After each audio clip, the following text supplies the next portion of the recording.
And it comes down to Japan is not stupid. It's not going to be pretty. Everybody's going to be tagging me in the DMs and on the comments. If you find me an oyster that can crash a hood, I kind of want to try to eat it.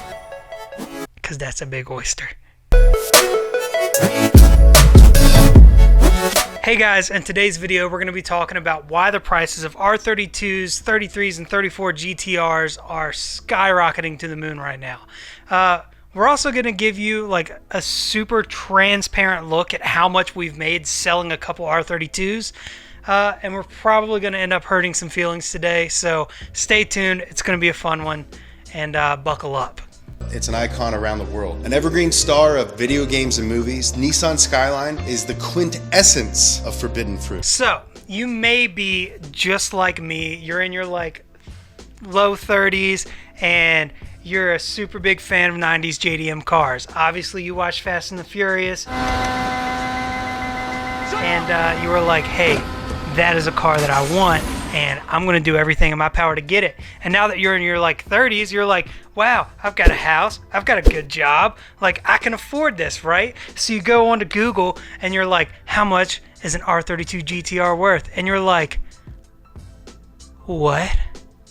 It's that much? Once you realize you can't afford one of these, you're like most people, you join in with this social crowd of people in this group, and you're like, yeah man, screw the importers, it's totally their fault, right? Not really. So for this next section, it's going to take a minute because we've got to unpack a lot of the reasons why these cars are so expensive.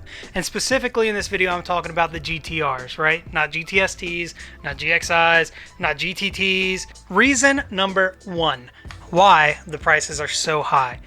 It's very simple, but a lot of people don't understand it. It's just supply and demand. I have this many of something and this many people want to buy it. Now what happens if more people want to buy it, right? And then because more people want to buy it, that supply goes down. Next thing you know, the value of what I do have in supply goes up because more people want it. It's pretty simple. Take a look at the newest PS5 that just came out. Around Christmas time, everybody was selling them for like $200 more than what they're actually worth on the shelf. And that's because the supply was down, but everybody wanted one. And that's essentially what's happening here with these cars. The same thing that is happening there is applied to these GTRs. There was only 43,947 R32 GTRs ever made. There was only 16,668 R33 GTRs ever made. And there was only 11,578 R34 GTRs ever made. So altogether, you're looking at, cheat sheet, 72,183 R32, 33, 34 GTRs ever made. Now, Chris doesn't like this analogy, so we're going to give you two. All right, the first one is, this is about 10,000 people less than you can fit into Lambeau Stadium. All right, just think about that. Cars stuffed into Lambeau Stadium, but 10,000 less of them, right? Makes sense?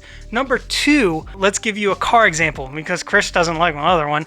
Between 2014 and 2019, Chevrolet produced 174,526 C7 Corvettes. Like, that's crazy, right? And that's not a car that you see every day on the road. Maybe it is, I don't know, not around here. But you get my point. There's a lot more cars being produced than what is available currently for import.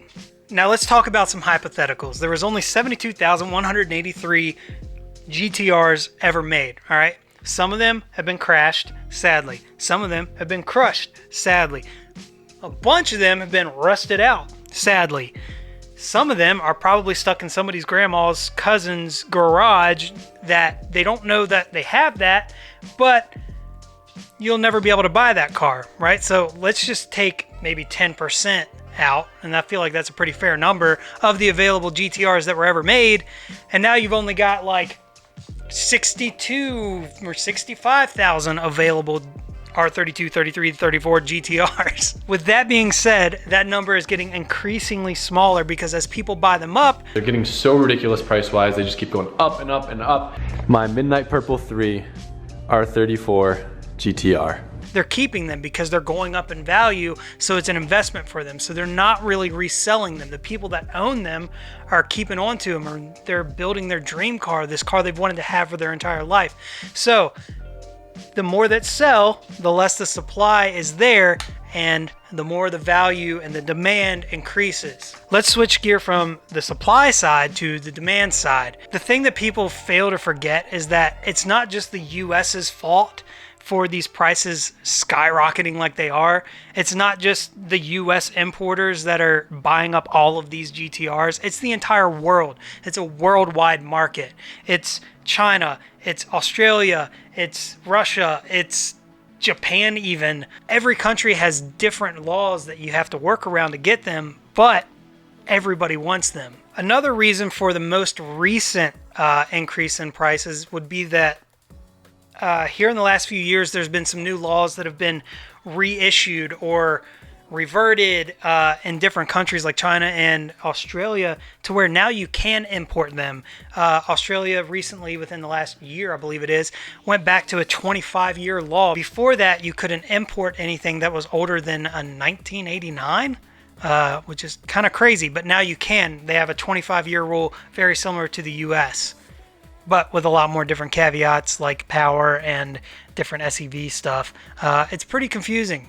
I looked it up. So just to give you an idea of the crazy prices, if you think the prices in the US are insane, just take a look at some of the prices in Australia for like an R32 GTR. They're insane. And yeah, I know it's Australian dollars to US dollars, but it's still thousands and thousands of dollars more than they're going for here in the US. I'm going to put the meat and potatoes of this video inside the middle of this video because that's what we want, right? So before we get to reason number 3, why the prices are the way they are in the States, I'm going to give you a couple examples of how much money we've actually made on these R32 GTRs. We figured we'd give you a pretty heavily built version that took a lot of work and we have a lot of money invested in. And then 2, we figured we'd give you a good option for something that we didn't have to do a lot of work in. It was just in really good condition. So let's start off. Number 1, I'm going to need some cheat sheets. Don't hate me. This first one that we're going to talk about is, I know a lot of you guys have seen it, but this red, fire engine red R32 GTR.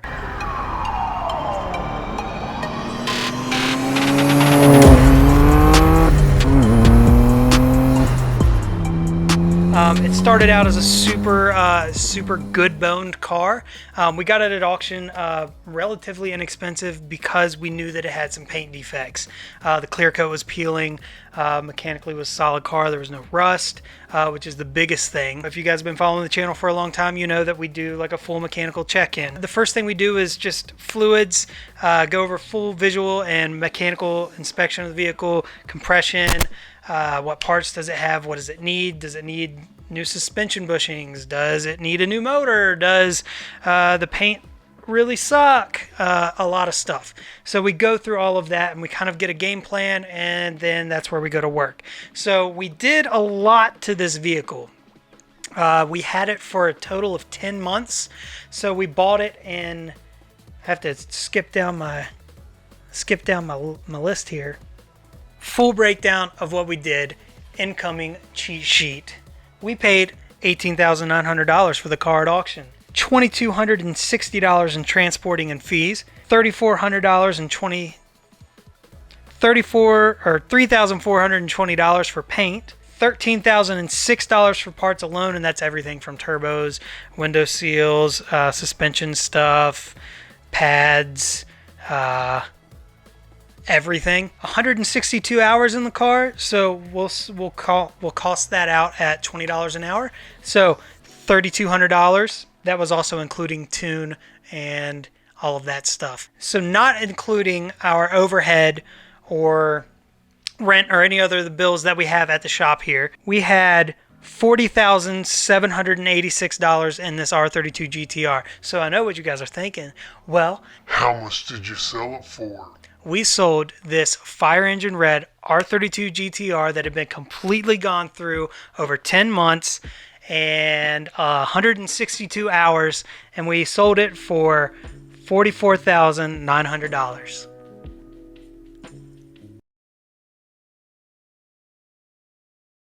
What? Our bottom line on that car and what we made was $4,114. Pretty crazy, right? Now you're thinking, okay, well, you did a lot of work on that. It took a lot of time and you had to put a bunch of money into it, but you guys bought it that way and that was kind of your fault because that's what you wanted to do with this car. That's fine. That's a good caveat. Here's your answer for that one. So back in 2016, I know you guys are thinking, but it's 2021 now. Why is that so long ago? I'm just giving you a good example. This was a super clean car that we really didn't have to do anything to. And I feel like that's a really good opposite end comparison of the difference. Plus it'll give you like a really good look at like how much the prices have changed because it's pretty crazy. Back in 2016, Chris bought another beautiful KH2 R32 GTR. It was pretty much bone stock. I think it had like exhaust and intake maybe on it. That was it. It was like really, really nice. So for a really, really nice R32 in 2016, we paid $17,700 for the car alone. Then we had $2,002, and that was our shipping and customs fees. And then we had $658 for parts, which is probably tires and maybe belts and some plugs and fluids and stuff like that. And then we had $800 in time that we needed to spend working on the car. And all in all, we had $21,160 in the car. It's not bad, right? But we only sold the car for $24,500 because that's about what the market was going for back in 2016. So we ended up making $3,340 on a super, super clean R32 GTR that nowadays would probably be in the mid 50s to low 60s. It's just a super clean car, bone stock. You may be thinking, man, these guys make like $3-4 grand selling R32 GTRs. But yes, it does take months for this to happen because we have to buy the car, upfront the money, then we have to ship it, which takes a couple months, and then we have to fix it, which takes a couple months sometimes, and then we have to sell it and list it, which is usually the easiest part. But that's what happens. Let's talk about some weird exceptions to things that have happened in the past. So, for example, let's say you get in your R32 GTR and for some reason it was not in the pictures at all at port or at auction, that the fender was completely crushed and the hood was bent back. You're like, how did that happen? Well, obviously happened in transport somewhere in the sea or at port, but they're not going to do anything about it. You literally have to eat that. We've had an example where a fender and a hood were crumpled here within the last year, and we basically had to eat it because the transport company and the dock company, I don't really know what you want to call that, whatever company, we'll call it whatever company, said that seagulls will drop oysters onto hoods and fenders, and that sometimes that damage can happen. And if you find me an oyster that can crash a hood, I kind of want to try to eat it because that's a big oyster. Now, that being said, there are times that we do end up losing money on R32 GTRs and 33s and 34s. I mean, 34s, we've only imported one because it's the only one we've been able to import because of US's laws. They're so fun. So there are times where we have lost money selling these cars. Let's say we get one in and it has low compression and we have to pull the motor and do a full motor rebuild. That's expensive and it takes a lot of time. And that is all on our end. You may be thinking, man, those were cheap back then. And you're right, they were cheap. They were definitely an affordable sports car for you to own and import here into the States, even after all the shipping and fees and stuff that you would have to do to them to fix them up. But nowadays, you're looking at like 35 grand for a car that's maybe worth it for an R32 GTR. That's insane. That's literally double the price that they were 2 years ago. And trust me, it sucks. Now let's get back to the third reason why, and this is very US specific, that prices are skyrocketing. And I'm gonna hurt some feelings. It's not gonna be pretty. Everybody's gonna be tagging me in the DMs and on the comments and be like, my importer doesn't do that and this guy doesn't do that. They do that. Now, I just want to say before we get into this segment that there are some really awesome importers out there that do their job great. They take good pride in their vehicles, and when they post a car for sale, it is definitely worth that price. But that's not the case in most options. So here we go. To break this down, you guys, the subscribers of our channel know, and the people that follow us on social media know that when you buy a Driver Motorsports car, it's been gone through from bumper to bumper, from roof to floor to everything has been gone through on that vehicle 100%. If it's torn, it's replaced. If it's rusted, we don't sell it. If it's worn out, it gets fixed or replaced, and everything is OEM plus on that vehicle, right? We want to make sure that that vehicle is ready to go, and it is a show ready car as soon as you leave this lot. Because your car is a show ready car that you're buying from Driver Motorsports, the price is going to reflect that. We're going to charge a little bit more because we've gone through every single inch of that car and made sure that it's up to our standards, which are pretty freaking high. So what happens now, okay, and this is where I'm going to hurt some feelings. What happens is a little Billy Bob Joe's Importers down here, who is a fresh off the boat importer, and by that I mean he literally gets his cars from auction. They land at his dealership in somewhere in the US, and he sprays it off with a power washer and slaps a sticker on it. Goes online, and let's say he imported an R33 GTR, goes online and says, wow, Driver Motorsports has this one listed for $54,900. Looks at his and goes, I can sell mine for that.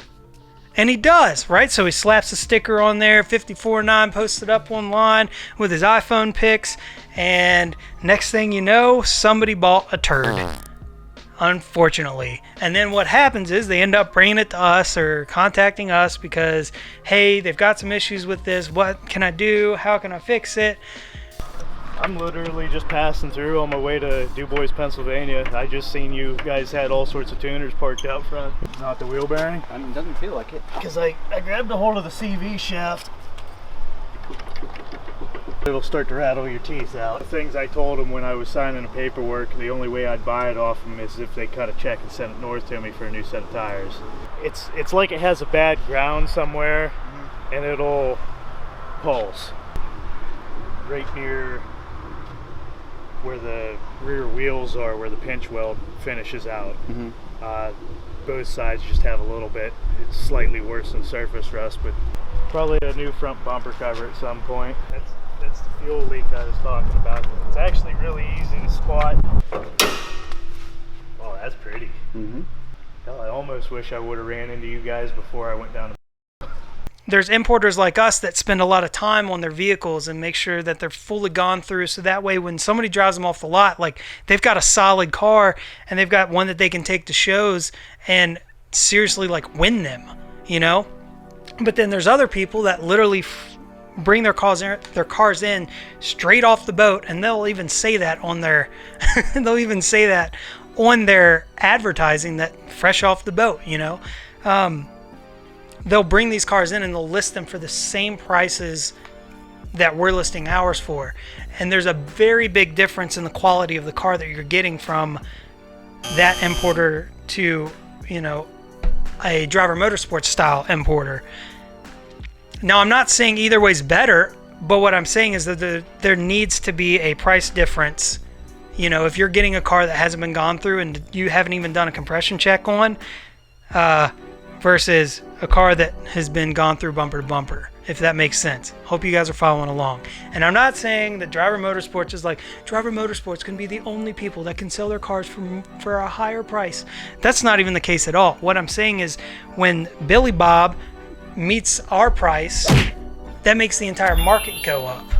You see what I'm saying? So when Billy Bob puts a price of $54,900 on a $44,900 R33 GTR, there's a stepping stone that happens, right?